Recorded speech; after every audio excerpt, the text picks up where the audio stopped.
يا أيها الذين آمنوا إذا قيل لكم تفسحوا في المجالس فافسحوا يفسح الله لكم وإذا قيل انشزوا فانشزوا يرفع الله الذين آمنوا منكم والذين أوتوا العلم درجات والله بما تعملون خبير.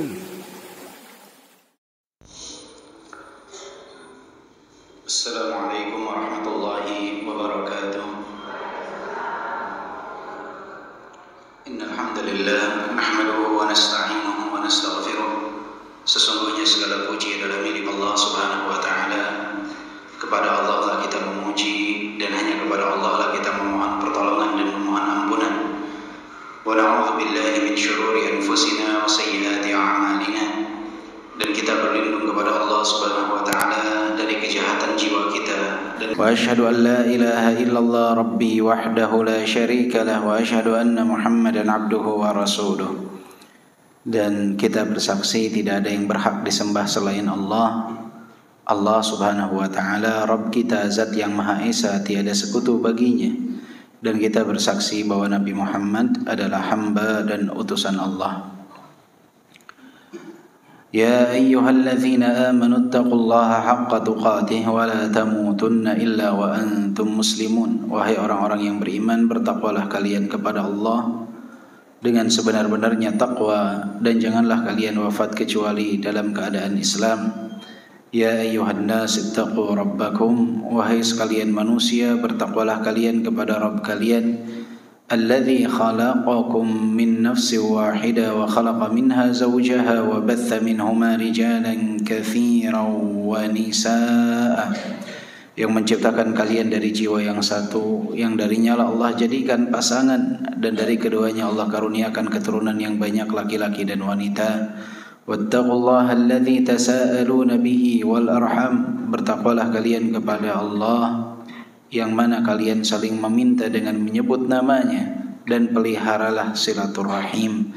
Innallaha kana 'alaikum raqiba, sesungguhnya Allah Maha mengawasi atas diri-diri kalian. Ya ayyuhalladzina amanu taqullaha wa qulu qawlan sadida, wahai orang-orang yang beriman, bertakwalah kalian kepada Allah Subhanahu wa taala dan berkatalah perkataan yang benar. Yuslih lakum a'malakum wa yaghfir lakum dzunubakum, niscaya dengannya Allah akan perbaiki amalan kalian dan mengampuni dosa-dosa kalian. Wa may yuti'illaha wa rasulahu faqad faza fawzan 'azima. Sesungguhnya siapa yang taat kepada Allah dan Rasulnya, maka sungguh dia telah mendapatkan kemenangan yang besar. Ya'lamu fa inna asdaqal hadithi kitabullah, ketahuilah sebaik-baik ucapan adalah kitabullah, firman Allah. Wa khairal hadi hadi Muhammadin sallallahu alaihi wasallam, dan sebaik-baik petunjuk adalah petunjuk Nabi Muhammad sallallahu alaihi wasallam. Wa syarrul umuri muhdatsatuha, dan seburuk-buruknya amalan adalah yang diada-adakan. Wa kullu muhdatsatin bid'ah, dan setiap amalan yang diada-adakan adalah kebid'ahan. Wa kullu bid'atin dhalalah, dan kebid'ahan itu sesat. Wa kullu dhalalatin finnar, dan kesesatan itu tempatnya adalah di neraka. Amma ba'du. Ayyuhal ikhwah rahimani wa rahimakumullah, tidak terasa waktu berjalan begitu cepat, dan kita sekarang telah berada di tanggal 16 Sya'ban, telah melalui pertengahan bulan Sya'ban. Ramadan semakin dekat dengan kita, dan di antara nasihat terbaik yang ada berkenaan dengan bulan Ramadan dan puasa di bulan Ramadan adalah nasihat yang disampaikan oleh sahabat yang mulia Jabir ibn Abdullah radhiyallahu anhu. Beliau memberikan sebuah nasihat yang sangat luar biasa berkenaan dengan siam, berkenaan dengan puasa. Yang mana beliau berkata, "Idza sumta falyasum sam'uka wa basaruka wa lisanuka 'anil kadhibi wal ma'athim, wada' adzal khadim waliyakun 'alaika waqarun wa sakinatun yawma siyamik wala taj'al yawma siyamika wa yawma fitrika sawa. Beliau memberikan nasihat yang luar biasa. Idza sumta, jika engkau berpuasa, falyasum sam'uka wa basaruka wa lisanuka 'anil kadhibi wal ma'athim. Maka puasakanlah lisanmu, pendengaranmu dan penglihatanmu dari dosa dan dusta. Jadi jika engkau berpuasa, falyasum sam'uk, puasakan pendengaranmu, wa lisanuk, lisanmu, wa basaruk, dan matamu, 'anil kadhibi wal ma'athim, dari dosa dan dusta. Ini nasihat yang amat luar biasa yang sering sekali kita lalai. Kita berpuasa menahan diri untuk tidak makan dan minum, tapi tidak mempuasakan pendengaran kita, tidak mempuasakan lisan kita, dan tidak mempuasakan mata kita. Maka apa yang masuk ke dalam hati kita, inputannya itu luar biasa sangat kotor, sehingga hati ini berisi banyak hal yang kotor untuk diolah. Maka outputnya yang keluar pun akan tidak baik, akan tidak maksimal.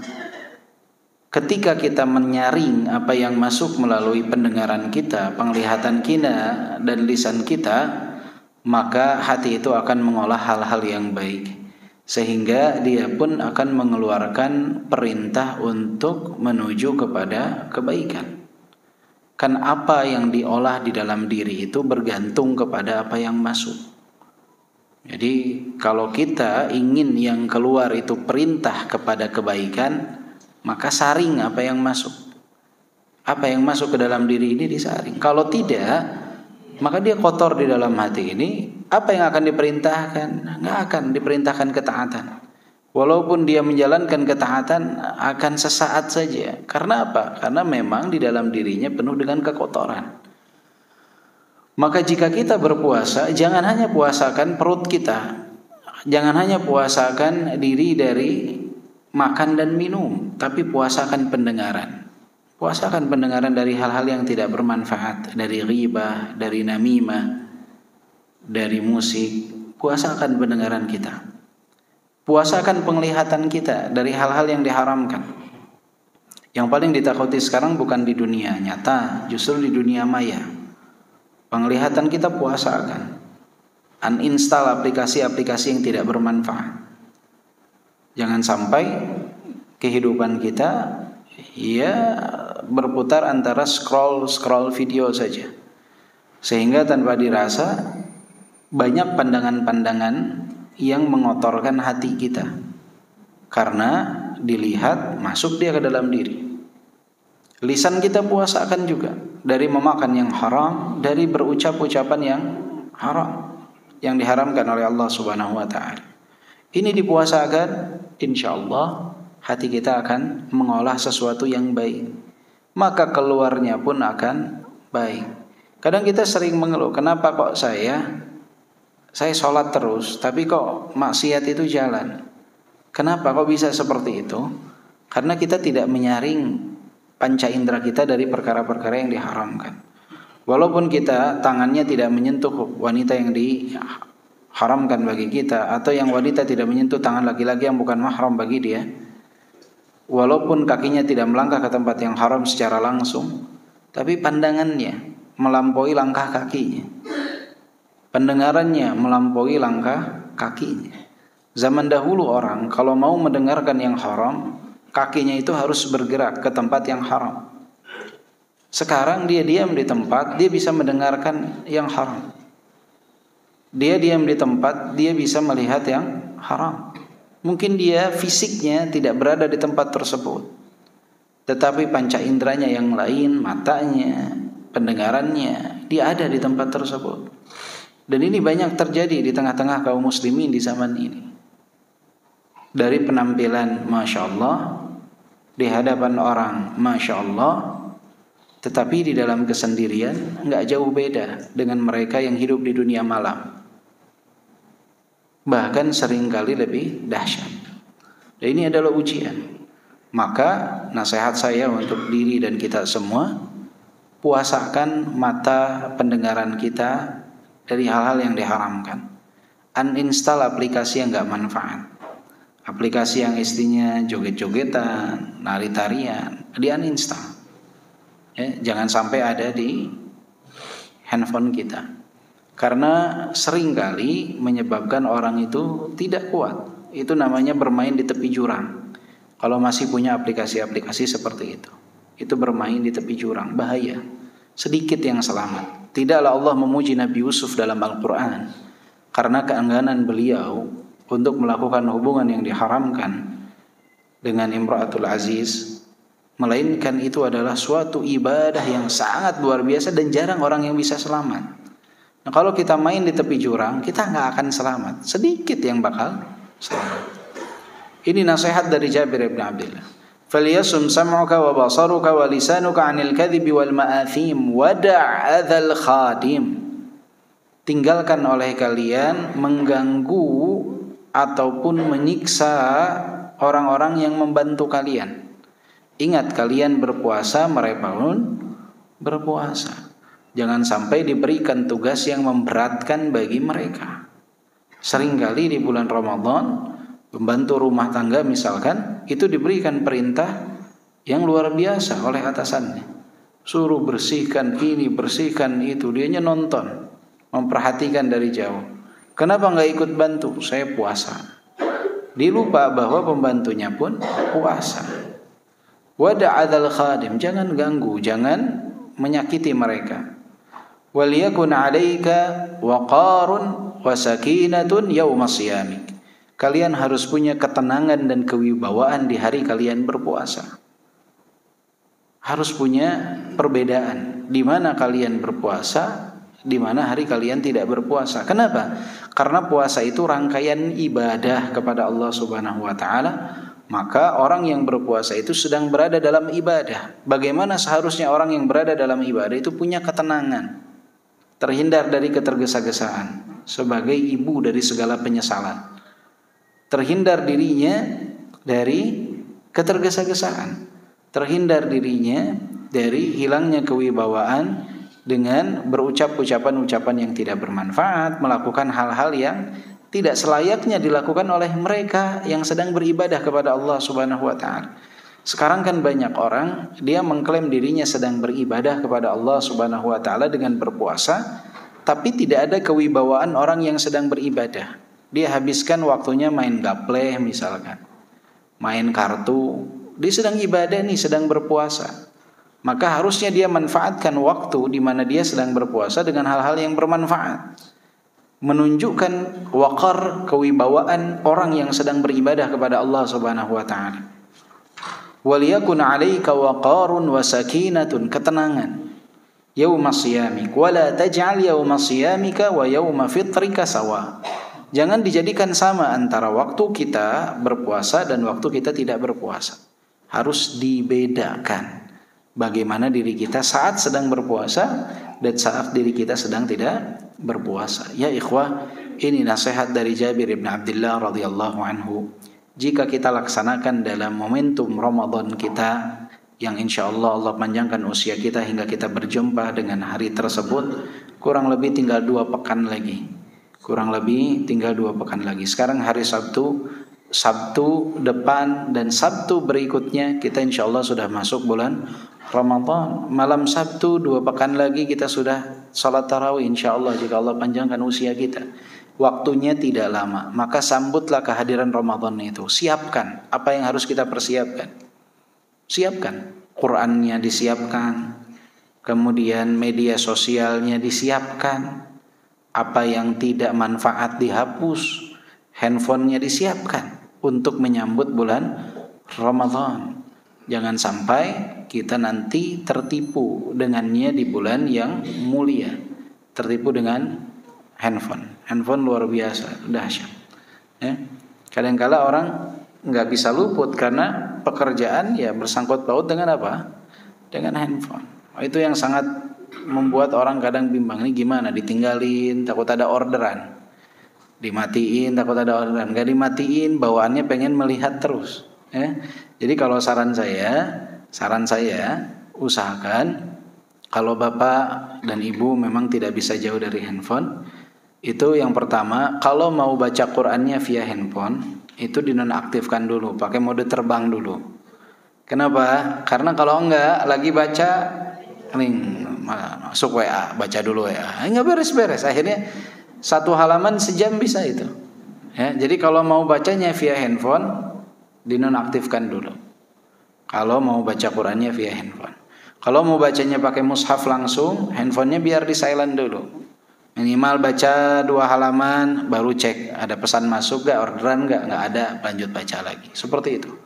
Karena kalau kita tidak ada target selesai dulu 2 halaman baru lihat, itu akan sangat mengganggu dan tidak akan selesai-selesai. Kan insya Allah orang juga kalau ngirim pesan 2 halaman mungkin 5 menit kita baca, orang juga tidak akan merasa terlalu lama kita membalas. 5 menit wajar lah. Kalau memang nggak bisa lepas dari hal tersebut karena kewajiban dalam pekerjaan, karena kewajiban atau memang berdagang dan lain sebagainya.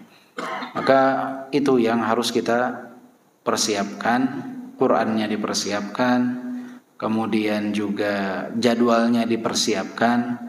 Jangan terlalu banyak jadwal di luar. Usahakan lebih banyak jadwal untuk beribadah kepada Allah Subhanahu wa taala, minimalisir kegiatan-kegiatan yang kira-kira tidak mendatangkan kemanfaatan. Kemudian juga dulu bahkan Imam Malik itu menutup majelis hadis kalau datang bulan Ramadan karena fokus kepada Al-Qur'an. Majelis hadis bukan urusan dunia nih yang ditutup. Majelis hadis beliau tutup dan diganti dengan Al-Qur'an karena bulan Ramadan adalah syahrul Qur'an, bulannya Al-Qur'an. Allahumma sallimna li Ramadan wa sallim lana Ramadan wa tasallamhu minna mutaqabbala. Ayuhal ikhwah, kita lanjutkan insyaallah pembahasan kita dari kitab Fawaidul Fawaid, dan kita sekarang masuk di dalam subbab al-haulu wal quwwatu billahi wahdah. Sesungguhnya segala daya dan upaya atau kekuatan itu berasal dari Allah Subhanahu wa taala, tidak ada selain Allah Subhanahu wa taala. Laisa fil wujudi al-mumkini sababun wahidun mustaqillun bit-ta'thir. Tidak ada di dalam dunia yang nyata ini satu sebab yang dia dapat berdiri sendiri untuk memberikan pengaruh kepada sesuatu. Bal la yu'athiru sababun albattah illa binzimami sababin akhar ilaihi. Bahkan tidak dapat sebuah sebab itu memberi pengaruh sama sekali tanpa dia bersatu dengan sebab yang lain. Jadi kecuali ada sebab yang lain baru bisa memberikan pengaruh. Wantifai mani'in yamna'u ta'thirah, dan tidak adanya penghalang yang terdapat yang dapat menghalangi pengaruh daripada sebab tersebut. Hadza fil asbabil masyhudati bil ayan. Inilah yang terlihat, yang tersaksikan dari sebab-sebab yang dapat terlihat oleh mata. Maksudnya apa? Ya ikhwah, di dunia ini sebab itu tidak bisa mendatangkan kemanfaatan kecuali adanya sebab yang lain. Dia nggak bisa berdiri sendiri. Si sebab ini tidak bisa berdiri sendiri, nggak bisa. Contohnya, matahari dapat menyinari tubuh kita. Apakah dia dapat menyinari secara langsung? Tidak, kecuali terhalang sebab yang lain dari terhalangnya sinar tersebut. Misalkan kita tidak berada di dalam ruangan, kita ada di luar ruangan, baru matahari tersebut sinarnya dapat menyinari tubuh kita. Nggak mungkin tuh tanpa ada sebab yang lain akan ada pengaruh dari sebuah sebab. Nggak ada. Pasti ada sebab-sebab yang lainnya. Pasti ada sebab-sebab yang lainnya. Karena sebuah sebab itu seringkali didapatkan oleh semua orang, tetapi tidak semua mendapatkan kemanfaatan dari hal itu. Sebab itu dialami oleh semua orang, tapi tidak semua orang mendapatkan kemudaratan dari hal itu. Contohnya, kalau orang bilang, siapa yang ingin naik kelas, maka dia harus belajar. Ternyata dari 100 murid yang belajar, ada 5 orang yang dia tidak naik kelas. Dia belajar.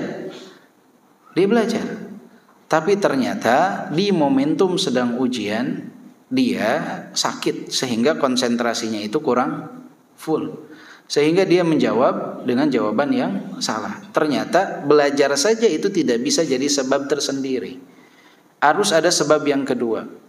Contohnya adalah kefokusan, kesehatan, alat tulis yang membantu dia dalam menjawab.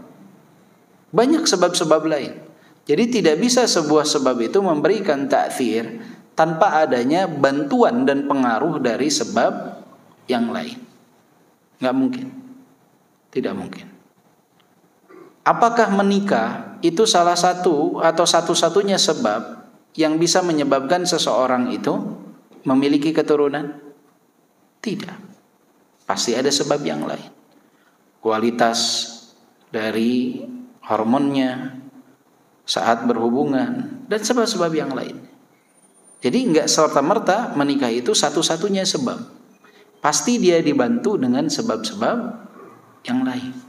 Jadi enggak ada di dunia ini sebuah sebab itu yang dapat menjadikan sesuatu itu terjadi tanpa adanya dukungan dari sebab-sebab yang lain.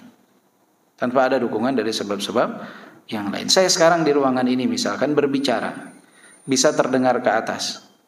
Apakah karena suara saya saja? Enggak, ada sebab yang lain, yaitu adanya mikrofon yang membantu agar suara ini lebih terdengar. Jadi enggak ada di dunia ini, kata Ibnul Qayyim rahimahullah, sebuah sebab yang bisa menjadikan sesuatu seorang diri. Dia pasti membutuhkan bantuan dari sebab yang lain. Sebab yang lain. Kita bisa kenyang itu kalau apa? Makan. Apakah sebatas kalau makan? Tidak. Kalau ada makanan di hadapan kita, tidak kita suapkan makanan tersebut ke mulut kita, bisa kenyang enggak? Enggak. Enggak. Kalau makannya enggak ada, makannya apa? Makan hawa misalkan, makan udara. Kira-kira kenyang enggak? Kembung yang ada. Harus ada makanannya tuh. Harus ada proses makannya. Jadi nggak bisa dia berdiri sendiri. Dia harus dibantu dengan sebab-sebab yang lain. Itu secara makna dari ucapan Ibnu Qayyim rahimahullah. Al-asbabul ghaibah. Wa fil asbabil ghaibah wal asbabil ma'nawiyah ka ta'thiri syamsi fil hayawan wan nabat fa innahu mawqufun ala asbabin ukhar min wujudi mahallin qabilin wa asbabin ukhar tanḍammu ila dhalika as-sabab. وكذلك حصول الولد موقوف على عدة أسباب غير وضع الفحل. Dan di dalam sebab-sebab yang abstrak dan sebab-sebab yang secara maknawi, sebagaimana pengaruhnya matahari terhadap hewan dan nabat tumbuhan, fa innahu mawqufun ala asbabin ukhar. Dia masih bergantung juga kepada sebab-sebab yang lain. Min wujudi mahallin qabil, dengan adanya tempat yang dapat menerima manfaat daripada pengaruh sebab tersebut. Contohnya tadi matahari, dia bisa menjadi tanaman. Kapan? Kalau tidak ada penghalang misalkan. Kalau misalkan tanamannya ada di dalam ruangan ini, mau matahari seterang apapun tertutup dia. Apakah bisa sampai itu penerangan matahari tersebut? Tidak. Dia harus berada di tempat yang memang dapat tersinari oleh matahari, baru datang kemanfaatan tersebut. Wa asbabin ukhar tanḍammu ila dzalik, dan sebab-sebab lain yang menyatu dengannya. Wa kadzalika husulul walad mawqufun ala iddati asbab ghairi wad'il fahl. Begitupun dengan dapatnya seseorang keturunan itu bergantung kepada beberapa sebab. Tidak hanya sebatas pembuahan ovum oleh sperma, enggak sebatas itu. Karena berapa banyak yang dibuahi juga tidak menghasilkan. Jadi ada sebab-sebab yang lain. Wa kadzalika jami'ul asbabi ma'a musabbabatiha. Begitu juga dengan seluruh sebab dan akibatnya. Jadi semua sangat berkaitan. Fa kullu ma yukhafu wa yurja minal makhluqat fa'ala ghayatihi an yakuna juz'a sababin ghaira mustaqillin bit-ta'thir. Semua yang ada di dunia ini yang orang takuti atau yang orang harapkan dari makhluk, itu setinggi-tingginya derajat mereka atau derajat hal tersebut adalah merupakan bagian dari sebab yang tidak dapat memberikan pengaruh seorang diri. Apa yang paling ditakuti di dunia ini, apa yang paling diharapkan di dunia ini, paling tinggi derajat mereka itu adalah sebagian dari sebab yang mana tidak bisa memberikan pengaruh seorang diri. Dia perlu sebab yang lain. Dia perlu sebab yang lain. Semua apa yang ditakuti, apa yang diharapkan di dunia ini nggak dapat memberi pengaruh. Setinggi-tingginya derajat mereka itu apa? Sebagai bagian daripada sebab yang tidak dapat secara mandiri memberikan pengaruh kepada kita. Berarti kita tahu nih, makhluk sepaling ditakuti apapun, paling diharapkan apapun gak bisa memberikan pengaruh. Dia hanya sebagian kecil daripada sebab. Al-musabbibnya siapa? Yang menakdirkan sebab tersebut? Allah Jalla Jalaluh. Allah Jalla Jalaluh. Orang sekarang takut. Saya takut sama singa misalnya. Singa itu sebab kecil saja, yang dia tidak bisa menerkam kita, tidak bisa melakukan apapun kepada kita tanpa izin Allah Subhanahu wa taala. Dia sebab saja dari sesuatu yang dapat memudaratkan kita. Kita berharap, misalkan kita berjualan, berdagang, kita berharap kepada seseorang membeli produk yang kita jual. Ingat, dia itu adalah sebab dari banyaknya sebab. Jadi dia nggak bisa punya kehendak secara sendiri, nggak bisa. Apakah kita akan bisa pastikan dia pasti membeli? Enggak, dia itu sebab saja. Bisa saja dia punya niat membeli, tetapi dia tidak bisa mentransfer karena internetnya sedang error misalkan. Jadi dia nggak jadi beli, batal. Dia pengen, tapi dia nggak bisa. Akhirnya dia telepon kita, afwan, saya tidak bisa jadi membeli. Kenapa? Internet saya error. Jadi saya ini telepon secara langsung, saya nggak bisa transfer sekarang. Jadi saya putuskan, saya mau beli secara offline saja dekat rumah saya. Bisa gak hal itu terjadi? Bisa. Jadi kita harus ingat, kita berharap kepada siapapun, berharap dia membeli dagangan kita, berharap dia bisa deal dengan kita, berharap sebesar apapun harapan kita kepada seseorang. Ingat, dia itu hanyalah sebab dari sebab-sebab yang banyak yang dia pun tidak bisa berdiri sendiri memberikan kemanfaatan. Dia perlu sebab-sebab yang lain. Setakut apapun kita kepada sesuatu, dia hanyalah sebab yang tidak dapat memudaratkan kita. Dia memerlukan sebab-sebab yang lain untuk hal tersebut. Nah, kadang poin ini yang kita sering lupa. Akhirnya kita takut berlebih kepada seorang makhluk dan kita berharap berlebih kepada makhluk. Kita lupa untuk menyandarkan urusan kepada Allah Subhanahu wa taala. Padahal mereka ini hanyalah sebab. Hanya sebab. Ya. Kadang misalkan seorang istri dia bilang, "Wah, saya mah tenang, ada suami saya. Suami saya pasti akan memberikan uang kepada saya." Dia lupa suaminya ini adalah sebab. Suaminya merantau di tempat yang jauh. Ternyata tadi datang tanggal 1, suaminya ternyata kehilangan dompet. Uangnya habis dicuri, ATM-nya juga habis diambil, handphonenya juga hilang. Akhirnya si suami ini gak bisa dihubungi, mengirim uang pun tidak bisa.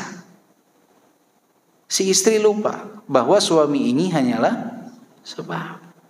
Yang menakdirkan rizki sampai kepada si istri itu siapa? Allah Subhanahu wa ta'ala. Jangan pernah bersandar kepada sebab yang dia sendiri gak bisa berdiri sendiri memberikan manfaat kepada kita. Jangan takut terhadap sesuatu. Ingatlah, dia tidak bisa memudaratkan kita tanpa izin Allah Subhanahu wa ta'ala. tanpa izin Allah Subhanahu wa ta'ala. ولا يستقل بالتأثير وحده دون توقف تأثيره على غيره إلا الله الواحد القهار فلا ينبغي أن يرجى ولا يخاف غيره. Yang bisa memberikan manfaat kepada diri kita tanpa hal lain hanya Allah Subhanahu wa ta'ala. Allah zat yang maha kuasa, maka tidak ada yang berhak untuk kita berharap dan kita takut kecuali kepada Allah Subhanahu wa ta'ala. Kenapa? Itu yang paling berhak. Karena Allah tidak membutuhkan apapun, tidak membutuhkan siapapun. Kun fayakun. Kalau mau berharap ya sama Allah. Kalau mau takut, takut dari Allah Subhanahu wa ta'ala. Kalau yang lain itu makhluk lemah, dia butuh sebab yang lain.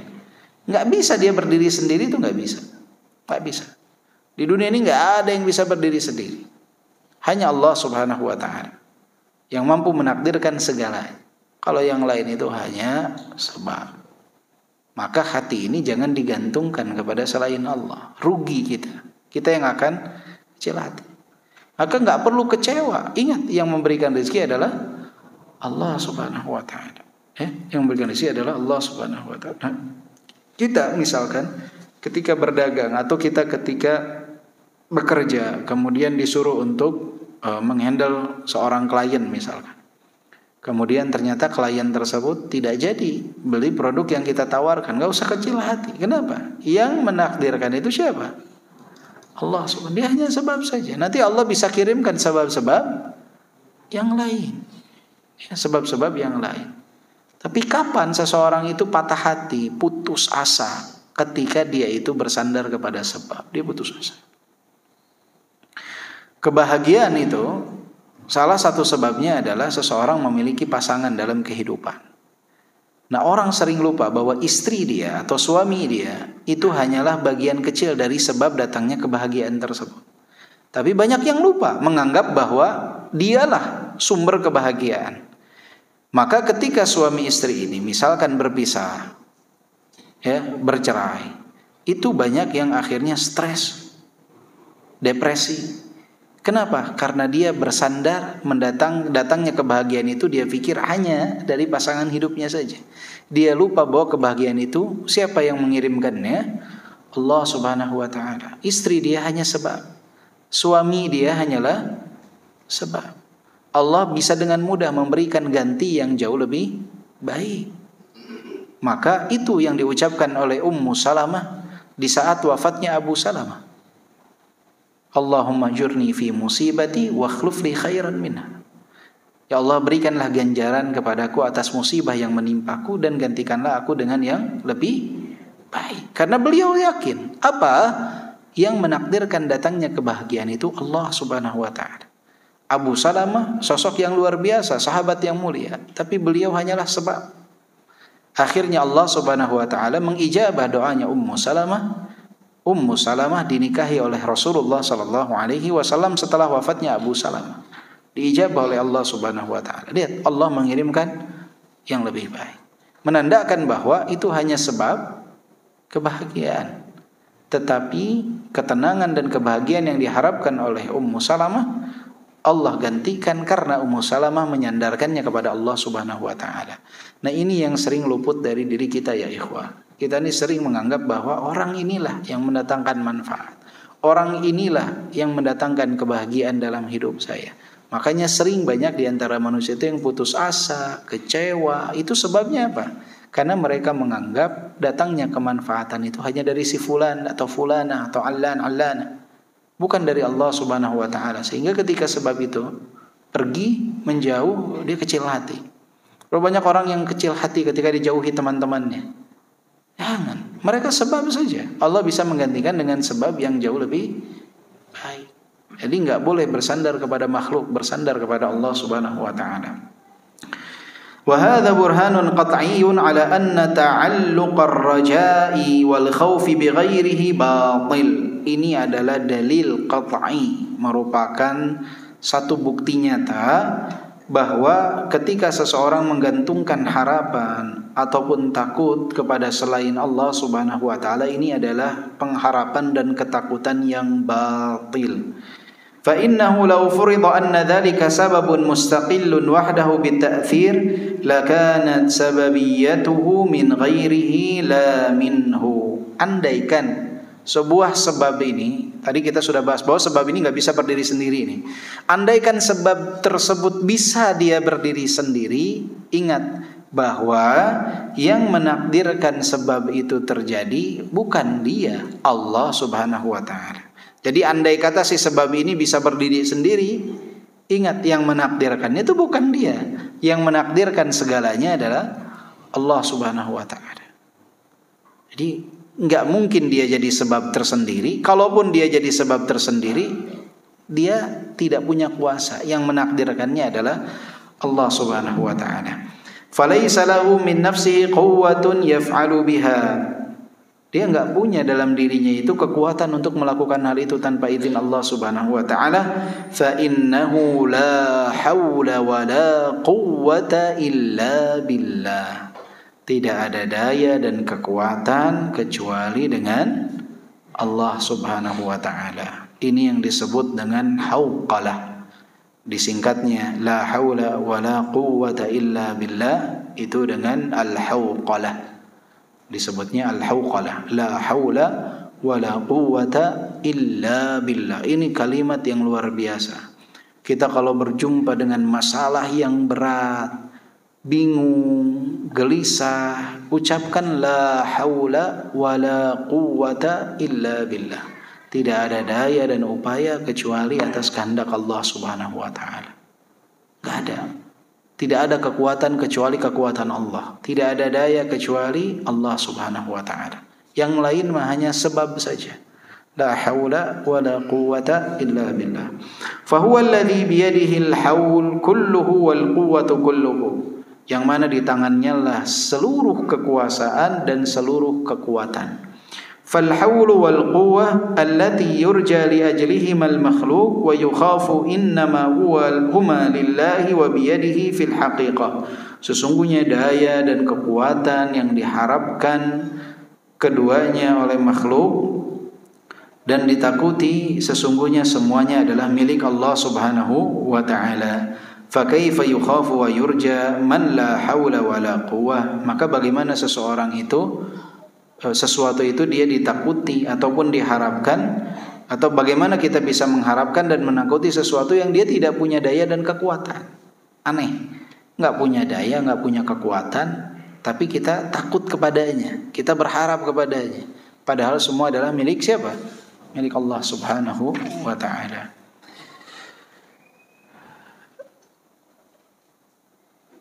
Ibnu Mas'ud radhiyallahu anhu, beliau pernah mengatakan, apa makna la haula wa la quwwata illa billah? Kata beliau, la haula an ma'siyatillah illa bi'ismatihi wa la quwwata ala ta'atillah illa bima'unatihi. Kata beliau, makna la ilaha illallah, la haula wa la quwwata illa billah adalah la haula ala an ma'siyatillah illa bi'ismatihi. Tidak ada daya seseorang menjauh dari kemaksiatan Allah Subhanahu wa ta'ala kecuali dengan penjagaan dari Allah Subhanahu wa ta'ala. Wala quwwata ala ta'atillah illa bima'unatih. Dan tidak ada kekuatan untuk seorang hamba melakukan ketaatan kepada Allah Subhanahu wa ta'ala kecuali dengan pertolongannya. Ya, beliau menafsirkan kata la haula wa la quwwata illa billah, la haula an ma'siyatillah illa bi'asmatih. Tidak ada daya seseorang dapat terjauh dari kemaksiatan kecuali dengan penjagaan dari Allah Subhanahu wa ta'ala. Wala quwwata ala ta'atillah illa bima'unatih. Dan seseorang tidak akan mampu untuk melakukan ketaatan kepada Allah tanpa pertolongan dari Allah Subhanahu wa ta'ala. Itu betul. Kita nggak bisa terhindar dari maksiat kecuali atas pertolongan Allah. Tidak bisa melakukan ketaatan kecuali atas pertolongan Allah. Maka harus tuh terus la haula wala quwwata illa billah. Itu lafaz yang luar biasa, istimewa. La haula wala quwwata illa billah. Min asbabil hirman, sebab-sebab seseorang terjauh dari taufik. Bal khawful makhluq wa raja'uhu ahadu asbabil hirman. Takut terhadap makhluk dan berharap kepada sesuatu sebab kepada makhluk adalah di antara sebab seseorang terjauh dari taufik kepada Allah Subhanahu wa taala. Rasa takut yang dimaksud ini adalah takut yang menyebabkan seseorang menjauh dari Allah Subhanahu wa taala. Karena rasa takut itu kan terbagi ke dalam beberapa bagian. Ada khauf ibadah, ada rasa takut ibadah, yaitu rasa takut seseorang kepada Allah Subhanahu wa taala yang semakin mendekatkan diri dia kepada Allah Subhanahu wa taala. Takut terjerumus dia dalam kemaksiatan, takut tidak dapat menjalankan ketaatan. Ini yang disebut dengan khauf ibadah, takut yang bernilai ibadah. Kemudian ada yang disebut dengan khaufus syirk, rasa takut yang merupakan kesyirikan, yaitu ketika seseorang takut kepada makhluk seperti rasa takut dia kepada Allah, atau rasa takut dia kepada makhluk lebih dari rasa takut dia kepada Allah Subhanahu wa taala. Ini adalah khaufus syirk, rasa takut yang syirik, musyrik, menyebabkan seseorang menjadi seorang yang bisa musyrik. Karena apa? Takut kepada makhluk lebih dari rasa takutnya kepada Allah Subhanahu wa taala. Takut sesuatu itu mendatangkan kemanfaatan atau menolak dia dari kemudaratan. Enggak boleh. Takut itu hanya kepada Allah Subhanahu wa taala. Takut padahal dia enggak bisa mendatangkan manfaat atau menolak kemudaratan kecuali atas izin Allah Subhanahu wa taala. Tapi kok dia malah takutnya kepada makhluk tersebut, takutnya kepada benda tersebut. Ini yang disebut dengan khaufus syirk. Ada juga yang disebut khauf tabi'i, rasa takut yang tabiat manusia. Takut binatang buas, takut tenggelam. Ini namanya khauf tabi'i, dan ini bukan yang terlarang. Ini rasa takut yang tabiat manusia, yang mana manusia takut tenggelam, takut dia terhadap binatang buas. Ada binatang buas depan dia lari. Ini yang namanya takut tabi'i. Ini tidak termasuk rasa takut yang dilarang, karena bukan takut yang mendatangkan kesyirikan. Ada juga rasa takut yang disebut khauf al-ma'siyah, rasa takut maksiat. Rasa takut yang bernilai kemaksiatan adalah ketika seseorang takut kepada makhluk menyebabkan dia tidak melaksanakan apa yang diwajibkan oleh Allah kepadanya. Atau rasa takut kepada makhluk menyebabkan dia mengerjakan apa yang dilarang oleh Allah Subhanahu wa taala kepadanya. Misalkan dia kerja di perusahaan, kemudian bosnya nyuruh dia melakukan kemaksiatan. Karena takut dipecat, akhirnya dia melakukan kemaksiatan itu. Ini takut maksiat namanya. Ini takut maksiat. Dia melakukan hal tersebut karena rasa takut dia. Dia melakukan kemaksiatan itu karena rasa takut dia. Atau dia sedang rapat meeting dengan atasannya. Karena takut dia, atasannya tersinggung, akhirnya dia meninggalkan sholat wajib. Ini namanya apa? Takut maksiat. Takut yang mendatangkan kemaksiatan. Maka jika takut itu merupakan takut yang tabi'i tadi, itu bukan rasa takut yang terlarang. Memang tabiat manusia. Takut binatang buas, sesuatu yang lumrah. Dan tidak bermaksud dia takut yang mendatangkan kemaksiatan ataupun takut yang mendatangkan kesyirikan. Jadi takut yang dimaksud di sini adalah takut yang merupakan takut maksiat dan takut kesyirikan. Maka disebutkan bal khauful makhluq wa raja'u ahadu asbabil hirman. Seseorang takut dan berharap kepada makhluk ini merupakan sebab jauhnya dia dari taufik Allah Subhanahu wa taala. Jadi sebab jauhnya dia dari taufik Allah Subhanahu wa taala. Wa nuzulul makruh biman yarjuhu wa yakhafu fa innahu ala qadri khaufika min ghairi Allah yusallatu alaik wa ala qadri rajaika li ghairihi yakunul hirman. Jadi kadar rasa takut kita kepada makhluk itu menyebabkan berkuasanya hal tersebut atas diri kita. Kadar rasa takut kita itu menyebabkan berkuasanya dia dalam diri kita. Kita takut kepada sesuatu, kadar rasa takut kita kepada sesuatu tersebut hal tersebutlah yang akan berkuasa atas diri kita. Hati kita ini tidak akan datang ketenangan di dalam diri kita. Dia yang menguasai hati kita. Kenapa? Karena kita takut sama dia. Ada anak buah misalkan pegawai di sebuah perusahaan, takut sama atasannya. Maka semakin besar rasa takut ini,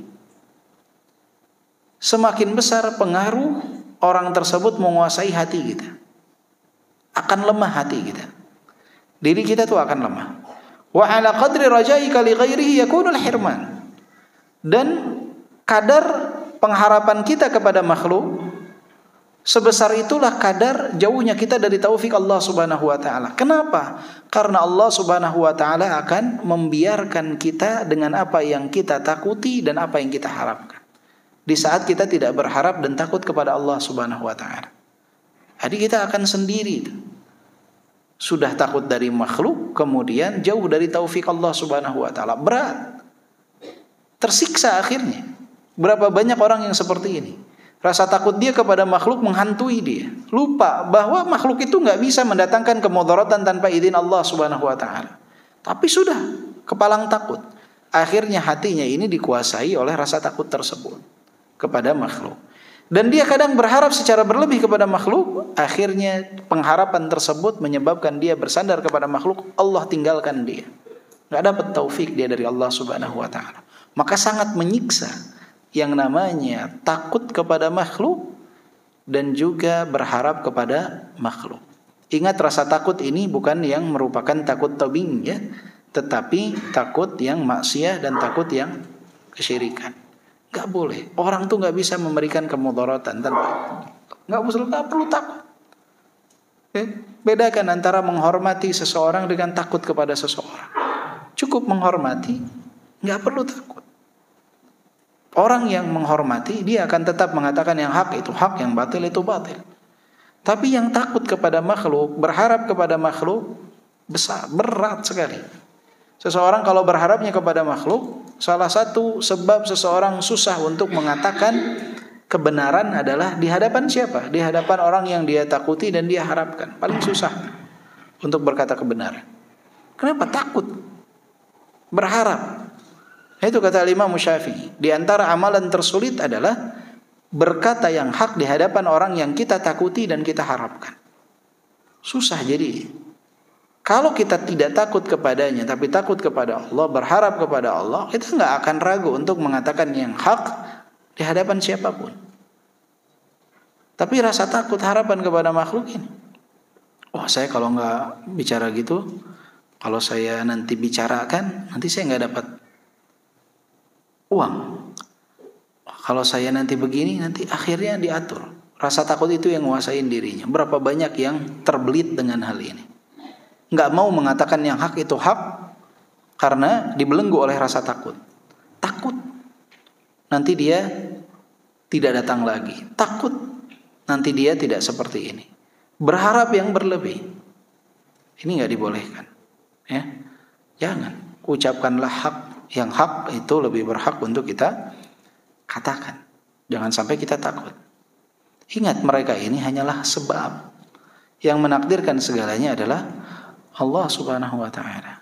Seseorang misalkan mengajar jadi guru di satu tempat, diundang oleh instansi tertentu. Ini mah jangan nih, tema ini mah jangan dibahas. Nanti tidak diundang lagi. Tema ini jangan. Nanti enggak besar saya dikasihnya misalkan. Akhirnya takut, berharap dan takut. Akhirnya ya ngambang semuanya. Kenapa? Karena berharap kepada makhluk dan takut dari makhluk. Kalau yakin mereka ini hanyalah sebab, nggak akan pusing dia. Kenapa? Yang menakdirkan Allah Subhanahu wa taala. Tugas kita adalah mengatakan yang hak dimanapun kita berada. Itu tugas kita. Makanya jangan berharap dan takut. Kalau berat, satu hal yang paling berat adalah saat kita takut dan berharap kepada makhluk. Akan hina kita di hadapan mereka. Nggak punya kewibawaan kita di hadapan mereka. Akan hancur harga diri kita sebagai manusia. Itu kalau takut dan berharap kepada makhluk. Lihat orang yang takut kepada makhluk, ketemu sampai ruku-ruku kayak mau sujud. Takut, berharap yang berlebih. Wah, ini si fulan kaya, saya harus ruku sujud. Kaya, kenapa? Berharap. dapat bagian daripada hartanya. Ya. Padahal biasanya semakin kaya seseorang semakin semakin bakhil rata-rata.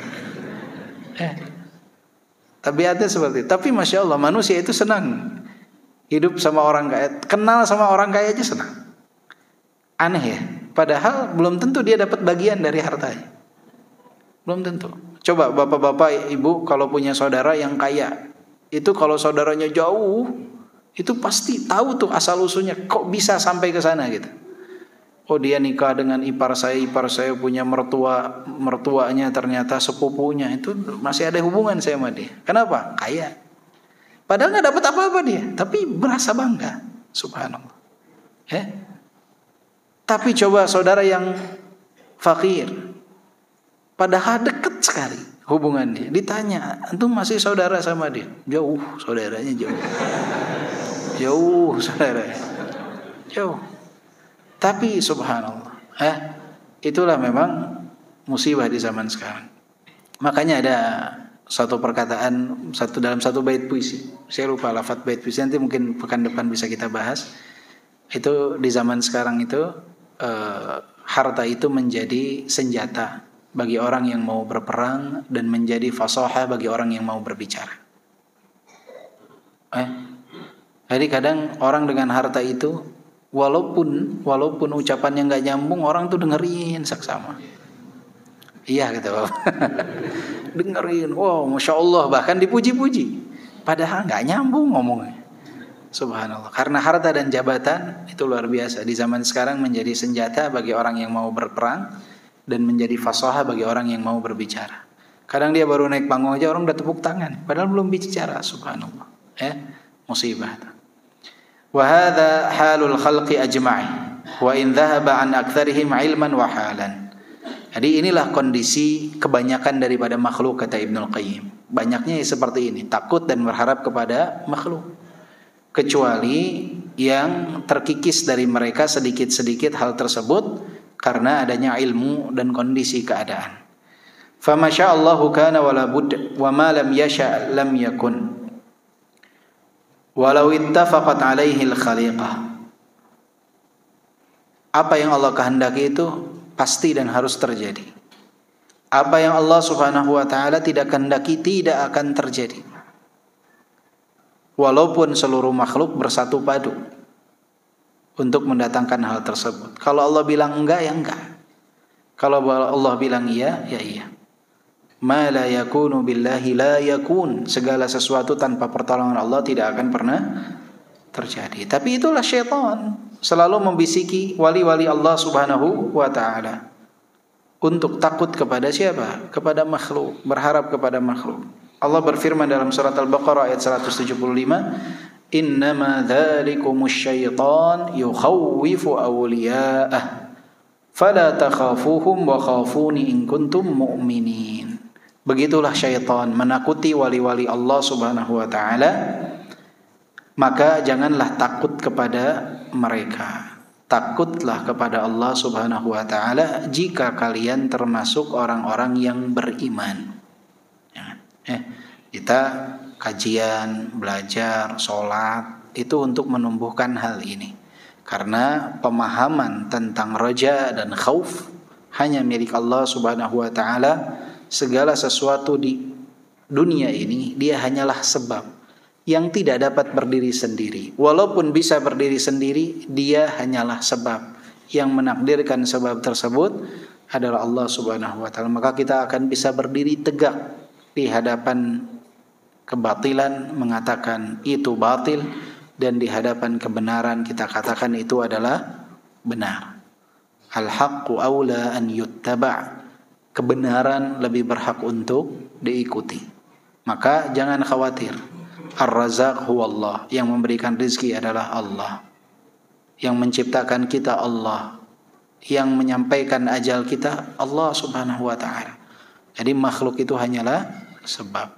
Semoga kita bisa menjadi hamba Allah Subhanahu wa taala yang selalu memahami, melafadzkan dan meyakini al-hawqalah, la haula wala quwwata illa billah. Dawamkan ya ikhwah lafaz zikir ini. La haula wala quwata illa billah. Itu akan mendapatkan al-ajaib, hal-hal yang istimewa dari kehidupan kita ketika kita sering mengucapkan la haula wala quwata illa billah. La haula wala quwata illa billah. Tidak ada daya dan upaya kekuatan kecuali atas kehendak Allah Subhanahu wa taala.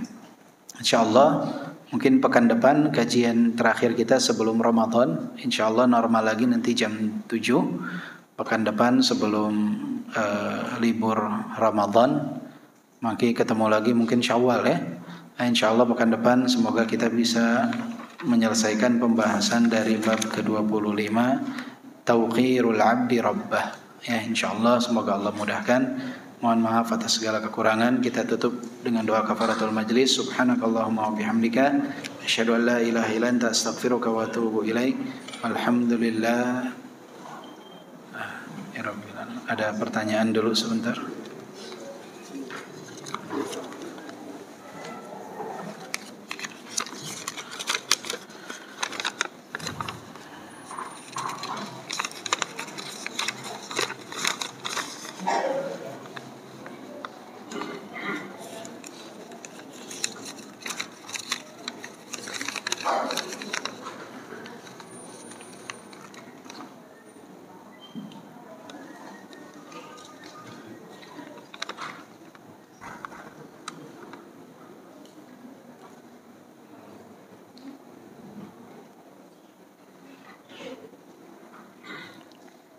Pertanyaan, adik saya ingin mengumrohkan saya, akan tetapi beliau bilang bahwa uang biaya umrohnya berasal dari uang pesangon, dari pekerjaan ribawi.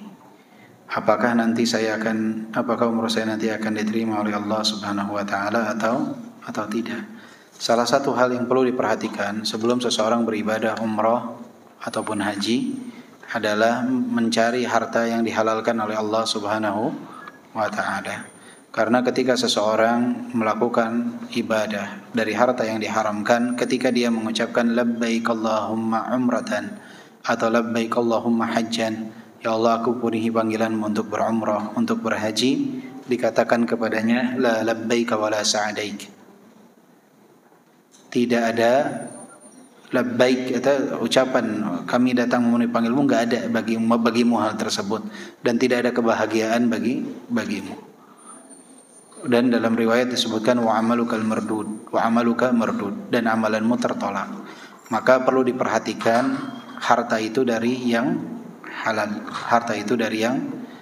Lebih baik bersabar untuk menunggu dari harta yang halal. Andainya adanya nggak bilang ya dari harta riba. Ya. Karena biasanya jadi sebaiknya dicari dari harta yang halal. Anak perempuan saya sudah baligh. Saya sebagai orang tua sudah menasihati agar anak saya selalu mengenakan hijab syar'i, bukan hijab gaul. Jika anak tetap tidak mau mengenakan hijab syar'i, apakah kami sebagai orang tua berdosa? Walaupun anak saya sudah baligh, jangan dikasih beli baju. Uangnya kan dari kita. Ya, uangnya dari kita. Kita yang membiayai dia, pakaiannya itu kita yang beli. Maka bukan bagaimana maunya dia, tetapi maunya syariat. Nah, harus ada ketegasan dari orang tua dengan hal tersebut. Kalau kita mau tidak lelah, oleh sebab itu biasakan dari kecil, Pak, sebelum dia berusia remaja. Dan simpan dia di lingkungan yang mendukung dia untuk berhijab syar'i. Karena kadangkala kita itu menyimpan anak kita di lapangan yang penuh dengan ranjau, kemudian berharap dia keluar dari lapangan dengan selamat. Susah. Kita harus sterilkan lapangannya, simpan dia di tengah lapangan tersebut, kita akan merasa aman. Tapi kita simpan dia di lapangan yang penuh dengan ranjau, kemudian kita bilang, nak, kamu harus begini-begini. Susah, ranjaunya terlalu banyak, berat. Dia mau kita mau dia berhijab syar'i, tapi kita sekolahkan dia di tempat yang mayoritasnya tidak berhijab syar'i, bahkan tidak berhijab. Bahkan bercampur baur laki-laki dan wanita. Susah, sulit. Dia akan merasa asing tersendiri. Tapi jika kita memerintahkan dia berhijab syar'i, kita tempatkan dia di tempat yang memang semuanya berhijab syar'i, dia akan dengan senang hati melakukan hal tersebut. Jadi PR bagi kita juga untuk tidak asal menempatkan anak Kemudian juga pakaian ini kita yang beli, uang dari kita. Maka kita yang memilihkan untuk dia. Tetapi tadi untuk membantu dia lebih mudah beradaptasi dengan pakaian barunya, kita harus menyediakan lingkungan yang tidak membuat dia minder. Karena usia dia itu, usia remaja, itu biasanya dia tergantung dari kawan-kawan di sekitarnya. Maka kita yang harus mensupport hal tersebut. Pindahkan ke lingkungan yang kira-kira kondusif untuk dia menggunakan hijab tersebut. Lingkungan apa? Pertama, di zaman sekarang orang lebih banyak bergaul di lingkungan sekolah. Maka pilihkan sekolah bagi dia, sekolah yang bisa menjaga dia dengan hijabnya.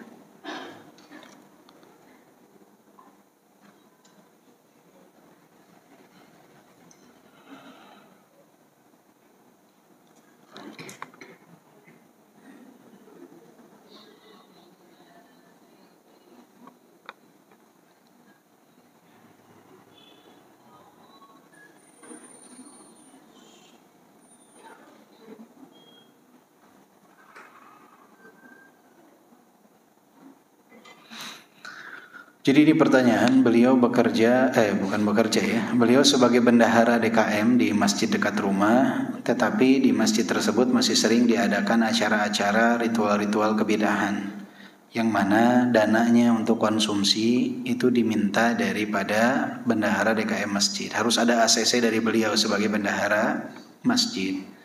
Apa yang harus dilakukan? Yang pertama, jika tetap masih mau menjadi bendahara di DKM tersebut, ini mas'uliyah dari umat. Ingat, dana itu adalah amanah dari umat.